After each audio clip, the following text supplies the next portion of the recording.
स्वागत है मेरे नए वीडियो में। और आज की इस वीडियो में हम लोग क्लास 12 फिजिक्स का लेसन नंबर 8 जिसका नाम है वैद्युत चुंबकीय तरंगे के सवालों को हल करेंगे। इस वीडियो में हम लोग मेनली उन सवालों को हल करेंगे जो आपके एग्जाम के लिए इम्पोर्टेंट हैं। आज हम लोग केवल न्यूमेरिकल्स प्रॉब्लम को ही हल करेंगे। वैसे इस चैप्टर से ज़्यादा सवाल आते नहीं हैं, लेकिन ऑब्जेक्टिव में सवाल इसमें पूछे जाते हैं और एक दो ऐसे सवाल हैं जो पूछे जाते हैं आपके एग्जाम में। तो आज हम लोग उन्हीं सवालों को हल करेंगे। यहाँ पे ये सारे फॉर्मूले लिखे गए हैं जो लेसन नंबर 8 से रिलेटेड हैं और इन्हीं सारे फॉर्मूलों का उपयोग करके हम लोग सवालों को हल करेंगे। ठीक है, तो चलिए देखते हैं। पहला सवाल है, एक समतल वैद्युत तरंग के वैद्युत क्षेत्र का आयाम 3.0 10⁻⁴ वोल्ट प्रति मीटर है। इसके चुंबकीय क्षेत्र का आयाम ज्ञात करें। कुल मिलाकर इसमें ये पूछा गया है कि चुंबकीय क्षेत्र का मान क्या होगा। और यह सवाल जो है 2020 जो सेट है XW उस सेट में पूछा गया है। इसमें सबसे पहले जो है लिखेंगे, दिया हुआ है यह सवाल जो पूछा गया है 2 नंबर में पूछा गया है। दिया है जो जो चीजें दी गई हैं वो चीजें हमको लिखनी है। ठीक है, तो यहाँ पे वैद्युत क्षेत्र यानी E0 का मान दिया हुआ है 3.0 10⁻⁴ और B0 का मान आपको निकालना है। ठीक है, तो हम लोग इस वाले फॉर्मूले का यूज करेंगे। C बराबर E0/B0, B0 का मान निकालना हो तो E0/C हो जाएगा। तो B0 चुंबकीय क्षेत्र का आयाम है तो ये हो जाएगा E0/C। E0 यानी वैद्युत क्षेत्र का आयाम 3.0 × 10⁻⁴ यानी 3 है मानकर चलिए, और 3 10⁸ मीटर पर सेकेंड ये प्रकाश की चाल है। 3 और 3 कैंसिल हो गया, बचा क्या हमारे पास 1.0 10⁻, देखिए यहाँ पे 8 है, ऊपर जाएगा तो -4 पहले से था -8 हो जाएगा 10⁻⁻12। ठीक है, तो चुंबकीय क्षेत्र का जो मान होगा आयाम होगा ये हो गया 1.0 10⁻⁻12 वेबर प्रति मीटर स्क्वायर। ठीक है, तो यह सवाल जो है 2 नंबर में पूछा गया है। कभी कभी इस सवाल को 1 नंबर में भी पूछा जाता है।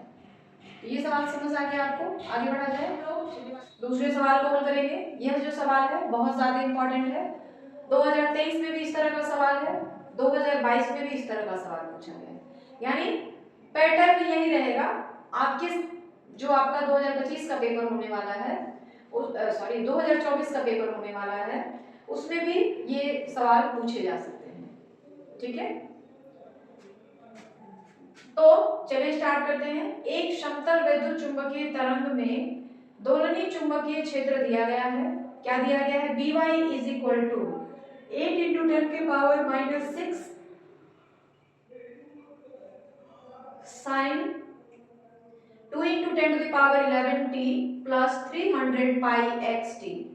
तो विद्युत चुंबकीय तरंग की तरंगदैर्घ्य और चुंबकीय क्षेत्र का आयाम। तरंगदैर्घ्य का मतलब हो गया लैम्डा,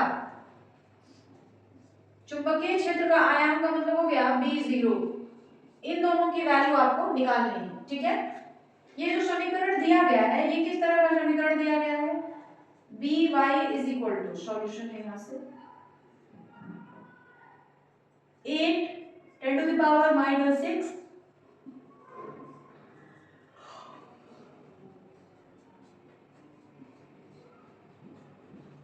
ठीक है, इसकी तुलना हम लोग इस सवाल मतलब इस समीकरण से करेंगे। B0 sin ω_t + kx इससे करा जाएगा। ठीक है, तो अगर हम ये हो गया समीकरण नंबर 1 और ये हो गया समीकरण नंबर 2।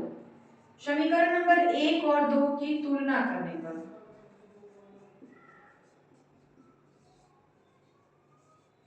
समीकरण 1 और 2 की तुलना करने पर तुलना करेंगे तो क्या मिलेगा हमको? B0 बराबर यही है चुंबकीय क्षेत्र का आयाम, ये हमको मिल जाएगा कितना? 8 × 10⁻⁻6 sin तो है ये ω_t 3kxt ये है, चुंबकीय क्षेत्र का आयाम का मान मिल गया V0 is equal to 8 into 10⁻⁻6 t। ठीक है। और पहला विद्युत चुंबकीय तरंग की तरंग दैर्ध्य है। अब हम दोनों की अगर तुलना करें तो हमको क्या मिलेगा? V0 का मान मिल गया, साइन हो गया, ये ओमेगा हो गया, ये t हो गया, ये x हो गया, ये k हो गया। k बराबर फॉर्मूला होता है हमारे पास 2 पाई बाई लैम्डा। ठीक है। और इसका मान दिया गया है कितना? 300 पाई। ठीक, यानी 2 pi by lambda is equal to 300 pi. ठीक है। पाई और पाई कैंसिल हो गया तो बचेगा क्या हमारे पास? 300 लैम्डा इज इक्वल टू 2।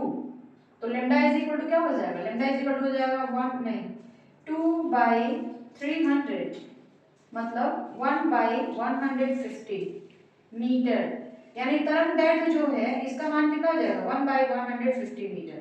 और अगर यहाँ तो चुंबकीय क्षेत्र का आयाम पूछा था, वैद्युत क्षेत्र का आयाम पूछे तब ये हालांकि पूछा नहीं गया, फिर भी अगर पूछ दिया जाए तो वैद्युत क्षेत्र का आयाम,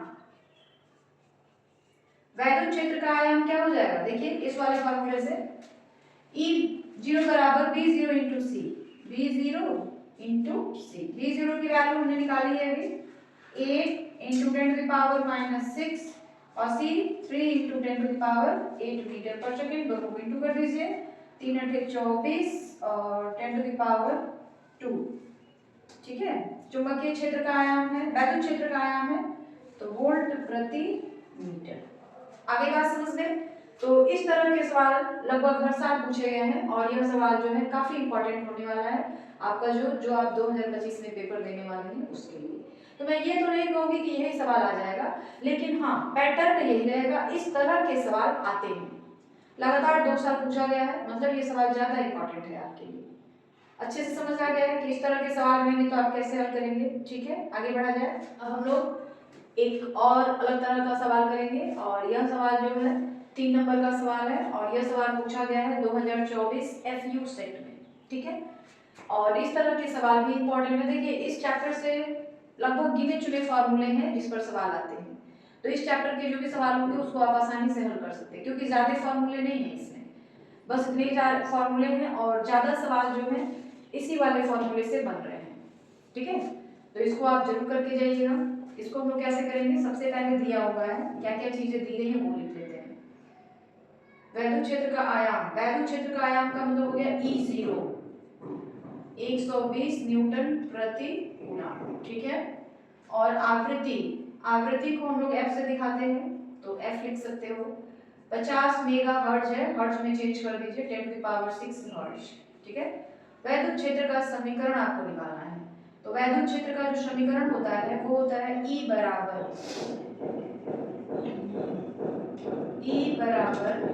E0 sine kx minus omega t. ठीक है। तो इस समीकरण में आपको k का मान, ओमेगा का मान, t का मान, ये E0 का मान, सारा मान जो है रख देना है, आपका आंसर जो है बन जाएगा। ठीक है। तो चलिए ये हमारा समीकरण है, इसी में सारे मान रखने हैं। E0 का मान इतना दिया है, f का मान ये दिया है, ओमेगा का मान निकालते हैं। ओमेगा इज इक्वल टू होता है 2 पाई f, 2 पाई f। तो 2 पाई f की जगह पर 50 इंटू 10⁻6, तो ओमेगा का मान कितना हो जाएगा? 2 पाई, देख लीजिए 2 पाई का मान और f का मान जो है ये रखा जाएगा। ठीक है। तो इसका मान हम लोग रखेंगे तो आ जाएगा 100, 50 दूनी 100, पाई का मान 3.14 10⁻6, यानी ओमेगा का मान आ जाएगा 3.14 10⁻6 यहाँ पर है और 10⁻2 यहाँ पे 8। ओमेगा का मान आ जाएगा इतना, रेडियन प्रति सेकंड। ठीक है।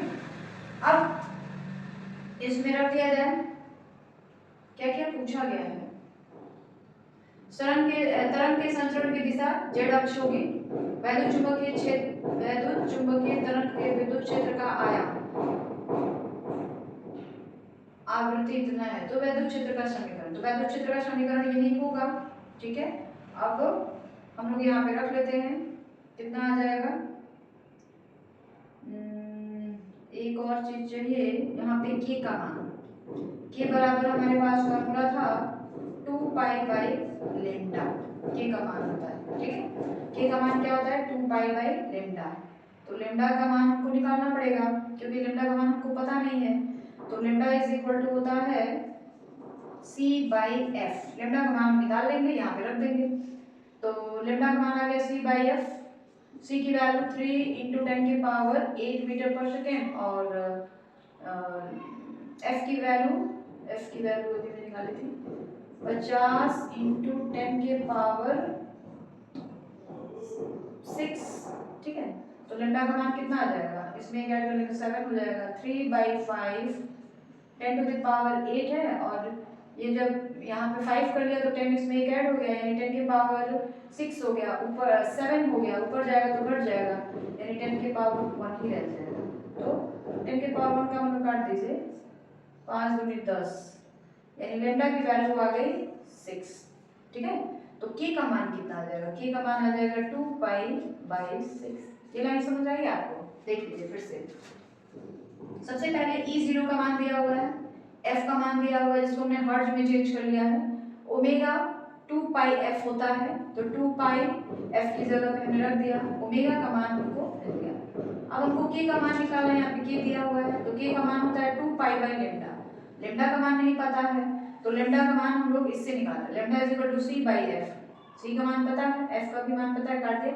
लेम्डा का मान आ गया 6। अब सारे मान यहाँ पे रख लेंगे तो हमको समीकरण मिल जाएगा E0 का मान देखिए क्या दिया हुआ है 120 शाइन के का मान 2 pi by 6 x minus omega का मान 3.14 10 टू द पावर 8 ओमेगा हो गया और t तो वैसे ही रह जाएगा, ठीक है, वोल्ट प्रति मीटर। ये इसका मात्रक हो गया यानी E का मान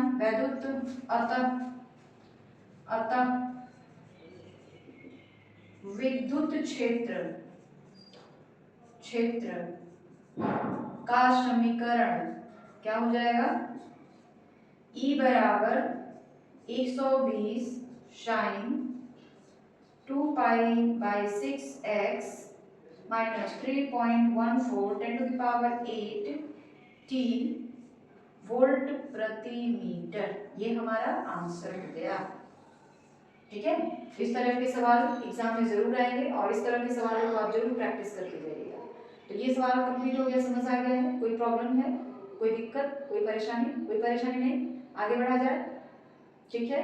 तो एक अलग तरह का सवाल हम करेंगे और सवाल है एक समतल वैद्युत चुंबकीय तरंग का समीकरण E बराबर E0 cos omega t plus kx volt प्रति मीटर है तो माध्यम का अपवर्तनांक, माध्यम में विद्युत चुंबकीय तरंग का वेग और चुंबकीय क्षेत्र का व्यंजक आपको निकालना है। ये सवाल जो है लास्ट सवाल है इस चैप्टर का और हम लोगों ने लगभग 4 सवाल हल कर लिए और हर सवाल में एक ही तरह से पूछा जा रहा है, एक ही फॉर्मूले का प्रयोग किया जा रहा है और वो इस टाइप के चाहे साइन के फॉर्म में चाहे कॉस के फॉर्म में दिया रह रहा है। तो आपको अब तक अंदाजा हो गया होगा कि इस चैप्टर से किस तरीके के सवाल पूछे जाएंगे। यह सवाल जो है यह भी सवाल 2024 के FX सेट में पूछा गया है, ठीक है। तो लगभग इस चैप्टर से जो भी सवाल पूछे जा रहे हैं वो इसी तरह के फॉर्मूले बेस्ड हो रहे हैं, ठीक है। मतलब यह जो सवाल है काफी इंपॉर्टेंट होने वाला है आपके एग्जाम के लिए, ठीक है। इसको कैसे हल करेंगे, चलिए स्टार्ट करते हैं। E बराबर E0 साइन हुआ करता था, यहाँ पे कॉस है, ओमेगा t प्लस kx ये हो गया, ठीक है। और दिया हुआ समीकरण क्या है, E बराबर 100 cos 6 इंटू 10 के पावर 8 t प्लस 4x समीकरण 1 और ये हो गया समीकरण नंबर 2। तुलना करने पर समीकरण 1 और 2 की तुलना करेंगे हम लोग। तुलना करने पर हमको क्या मिल रहा है, E0 बराबर 100 ओमेगा बराबर 6 इंटू 10 के पावर 8 और k बराबर 4, ठीक है। इतनी चीजें क्लियर हो गई आपको। पहला माध्यम का अपवर्तनांक, तो माध्यम का अपवर्तनांक निकालने के लिए हमारे पास फॉर्मूला जो है वो है म्यू बराबर सी बाई भी। तो पहले हमको भी निकालना पड़ेगा क्योंकि भी तो इसमें दिया ही नहीं है, तो पहले हम लोग भी निकालते हैं। ठीक है, पहले हम लोग भी निकाल देते हैं। ये माध्यम में विद्युत चुंबकीय तरंग का वेग। दूसरा पहले निकालते हैं, विद्युत चुंबकीय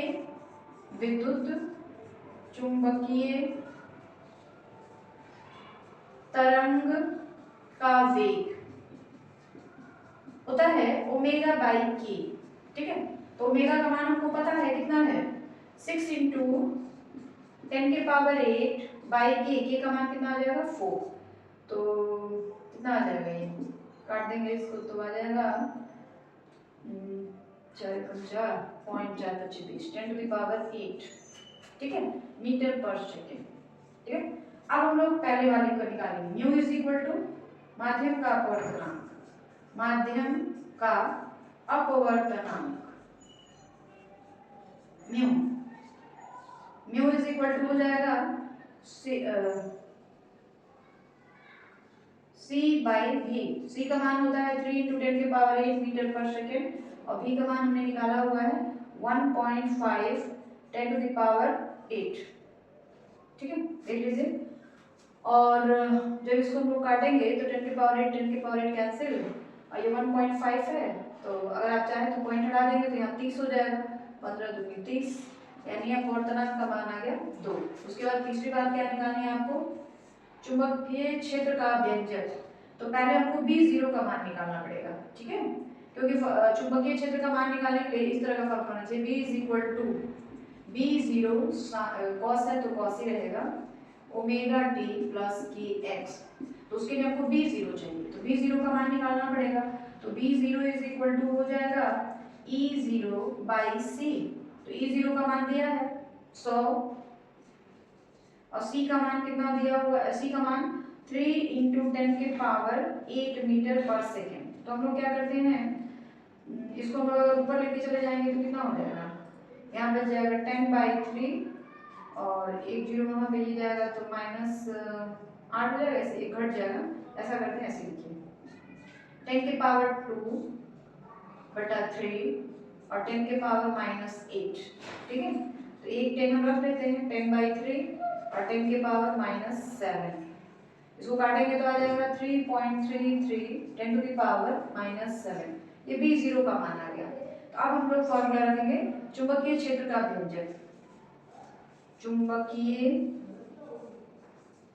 क्षेत्र का व्यंजक, क्षेत्र का व्यंजक, चुंबकीय क्षेत्र का व्यंजक क्या हो गया, B is equal to B0, यहाँ पे लिखा गया है उसी पे मान रखते हैं। ठीक है, B0 cos omega t plus k x. तो B0 की वैल्यू हमको मिली है 10⁻⁻7 cos ओमेगा का मान हमको कितना मिला हुआ है, ओमेगा का मान यस यहाँ पे 6 × 10⁸। देखिए यहाँ पे t है तो t प्लस के एक्स, के का मान हमको 4 और x। तो इस तरीके से यह क्वेश्चन जो है आपका कंप्लीट हो गया और इस तरीके से सवाल आपके पेपर में पूछे जाते हैं।